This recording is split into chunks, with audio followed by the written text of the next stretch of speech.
but it's safe to say that there is a national strategy now in Scotland, and particularly in education authorities, to do something about tackling diversity in the curriculum itself, but also in basically dealing with what's inside our heads when we're in the schools. I suppose I should start by really beginning with where this question of racial literacy comes from.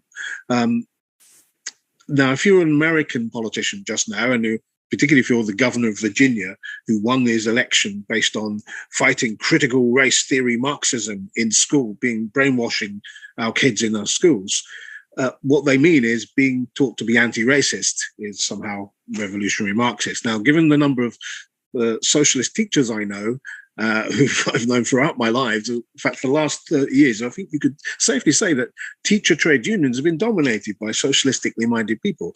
If they were so successful at brainwashing everybody, then that would be reflected surely in our politics. And the fact is, I think that capitalist society seems to be reproducing itself rather too well for that to be true. And one of those reproductions, of course, is systematic and systemic racism. Of course, we have to have a discussion about what we think racism is. And if you ask different social theorists, you'll get a different answer. But I'll start with Milagros Phillips, who I think is probably the best known sort of synthesizer of the concept of racial literacy. She says that she defines it as this. She said that she came up with this definition herself because in the writings that she had, and by the way, if you don't know her, she is from the Dominican Republic originally and is an African-American scholar. She says that racial literacy is the knowledge and awareness of the history of race, how one is acculturated into a racial caste, so racial caste, the systems within the nation state that support race as a human circle, and the impact of all of the above on current politics and individual lives. I'm slightly paraphrasing, but current events and individual lives, so current politics, obviously. So these are the things. Racial literacy is necessary because no decision in any circumstances in a society that has a history that ours has, and ours, and I'm talking about Scotland here, as part of the British Empire, has as a colonial empire based upon the wealth extracted from enslaved Africans through chattel slavery. The fact that the origins of our racism come from that, and that they are reflected into the institutions that we have built, the educational structures, indeed the very bricks and buildings that we're all broadcasting from, probably. When we are aware that that system still lives within the current politics and current events, for example, as a taxpayer, any of you who've been paying taxes in the UK up until 2015, you may not have been aware that you've been paying off the long-term British government debt that was basically borrowed to pay back for the compensation of slave owners. You remember that slavery was abolished in 1838. What you may not be aware of is that the 5 years before that, there was an apprenticeship system which enslaved Africans paid for it in their own blood for 5 years. And then these owners were bailed out by a massive government loan. And you stopped paying that only in 2015. So anybody who tells you this is way past, you have been still paying the compensation for enslaved African people's loss, their gain of their freedom, the losses to the people who enslaved them. And of course, the families who still live in those houses and country estates and have the accumulated wealth, the institutions like Glasgow University that have been endowed by those people are still here. So what do we do with that legacy? So part of that, the necessity for the racial literacy is in fact the correct knowledge of our history, therefore the correct knowledge of who belongs, and that, of course, everybody belongs, and everybody has made their contribution, but the awareness that there is a problem with racism in Scotland, that white racial supremacy is ingrained within the decision-making processes of organizations, institutions, the very language we use, the descriptors that we use, the term of black, indeed, and contested how it's used negatively throughout our language. So all these questions are therefore necessary to, A, expose that racism is a problem, B, to have a way of talking about it, and see a way to challenge the negative impact of it. Because the obvious points are that why would people be racist? There's no logic to it, because we know that biologically it's not a real concept. Biologically, race is nonsense. But sociologically, it has real power and real value. And the only possible explanation I've always come up with is that people wouldn't discriminate unless they felt they benefited from discrimination. In other words, this concept of white privilege, there's no logical rhyme or reason for people to discriminate unless they believe, wrongly usually, that they could benefit from that discrimination. And the question then is, how does those benefits accrue? And you see this through the statistics. The statistics prove it, because you see racial disparity in incomes, racial disparity in the way public services delivered, racial disparity on exclusions from school in England. We see that a lot. Not so much in the Scottish context. It's a slightly different context for us. But still, we see disparity in the outcomes of people's lives, people's underemployment, despite African, Caribbean and Asian and Chinese kids doing very well in our schools in Glasgow. We have slightly different, experiences to, say, a school in a similar school setting in similar sized cities. So if you compared us with Manchester has a different problem of exclusion and underperformance of African and Caribbean students, whereas we have African Caribbean students actually usually outperforming white children. That's been a phenomenon we've had for 20 years. But what happens when they leave school?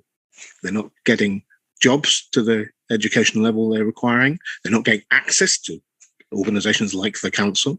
So there are things that we've had to look at as an institution, as a council, to say, well, what are we doing wrong? What is it that we are doing that's making these discriminatory outcomes arise? And obviously, we go back to the Macpherson definition, which slightly referred to in Nikki's talk there, that the Macpherson definition talks about procedures, processes, behaviors, and attitudes. That's what the law says in Scotland. Some of the best anti-racism law on the planet. The problem is that 22 years on, we're not properly implementing them. Institutions are not being challenged enough to actually be measured and impacted upon about how they change things. One of the good things about the Teaching in a Diverse Scotland report that came out in 2021, about half of the evidence from that actually came from Glasgow schools. So we made quite a contribution to that. And it concluded some obvious points that, yes, there is institutionalized discrimination, that Black teachers face barriers getting into the profession, staying in the profession, and getting career progression through the organisation of education. The other factor, of course, is what is taught. The curriculum, one of the main demands from the Black Lives Matter movement, which was part, was to change what is taught. And the fact that you're now getting a more accurate history. Maybe 20 years ago when I first came to Glasgow, there really wasn't that many Scottish-based scholars doing that kind of work on the history of the country, the correct history of the country, I would say, that recognised the political settlement we've got has a link to enslavement and empire. And the constitutional position that we have is directly related to that legacy. And if we don't talk about it, then we have a danger of having two mythical narratives surfacing about what the country is and what our identity is and who we are as a people. The two mythical narratives I always talk about are the sort of mythical Scottish one, which says, oh, we're a poor wee country that was oppressed by the English, we're a colony, and we had nothing to do with that empire slavery business, and nothing to do with Glasgow, that's the English. The other mythical narrative we have is United Kingdom version of that, which is we abolished slavery and we were so brilliant at abolishing slavery for our Africa and the Caribbean, neatly forgetting the 200 years where Britain was the prime perpetrator of slavery in the Atlantic. So the denialism, and therefore the organised forgetting, which Glasgow has been grappling with and trying to reverse that organised forgetting, important place for that to be reversed is within education. So we've made a very strong effort to translate some of the lessons of that Black Lives Matter moment into institutional change. We started to sort of have that conversation, as Mariam said in the introduction, with the citizens who, my gratefulness about this is that the citizens, for the most part, have responded very positively to the questioning of that legacy and to say, well, actually, we're not rejecting it. We want to know why we didn't know. We're horrified and we're shocked, but why didn't we know? Why didn't somebody tell us in education when I was learning history in my school in the 70s, 80s, or 90s? Why didn't I know about this? And that's a good response. People are saying, okay, they're open to listening and to knowing more about the so-called merchant city in Glasgow. Where do those merchants make their money from? The cotton, the tobacco, the sugar. That's good. But the next thing is, what about the names of those streets? What about those statues? What about those place names, those institutions? What about the legacies that have come to Glasgow University? So they had a similar process.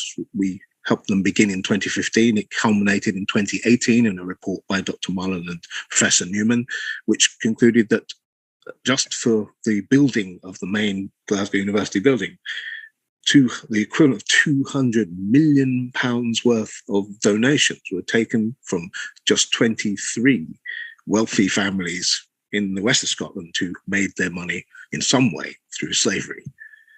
That's a quite substantial amount of money, just the building of one building, not even talking about all the bequests and so on. So the fact that you could see there's documented evidence now of that link from the wealth to the exploitation to the development of the racism and therefore to the inequality, that was important that we proved that. We also proved the linkage between Scotland and the Caribbean, Scotland as a perpetrator in that process, and that process led to Glasgow making a reparative gesture in terms of making a link with the University of the West Indies and establishing a centre for the study of Caribbean slavery between the two universities. So these are the two linkages we've made in the sort of the university level and the city level, and then now through our education process. And I'm going to sort of conclude by looking at the process that we have within the council. It relates very much to what Nikki said in the first slides, that we've had to adopt an approach called systematic change in leadership of race equality. So Glasgow's approach, I will read just directly from the document because I think it's important to do it. Our approach in education services is progressing with systemic change in leadership of race equality, which is fundamentally aimed to challenge and eradicate institutional racism. That's the first thing. We recognize that we are an institutionally racist organization.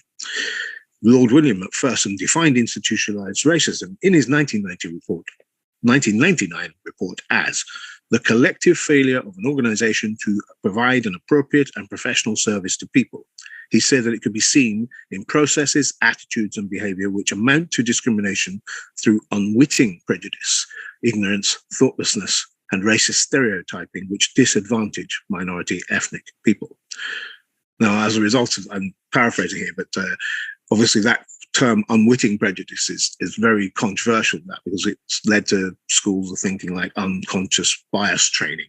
And while that has a role, a lot of Black activists in particular are annoyed with that because most prejudice is very not unwitting. But let's caveat that and say that the processes and behaviors of an institution don't depend on an individual being racist. It's the structure and the cultural mores and the norms that organization has set, which exclude other people. And that's what we're all having to grapple with. So education services are continuing to develop progressive approaches in many areas, including organizational and individual capacity, staff training on race equality and associated responsibilities, recording and reporting and handling of racist incidents, and diversity across our estate in all areas. That means in all categories of workforce, recruitment, retention, and progression of staff, and ensuring that our curriculum is fit for 21st century Scotland. Whilst we've made progress in some areas, we undoubtedly have much more to do. The evidence and continuing impact of institutional racism is clear. Absolute commitment, direction, and actions from our leaders across all our sectors for real change and positive impact are crucial. And Samir Sharma, our qualities lead, wrote that in March 2021. And he sort of ends his comments by saying this: often it can feel we end up in planning battles. I would suggest our focus should be on battling the plan. In my view, the way to do that is to nurture and to implement an approach of systemic change in leadership of race equality, which is indeed appropriate for all protected characteristics.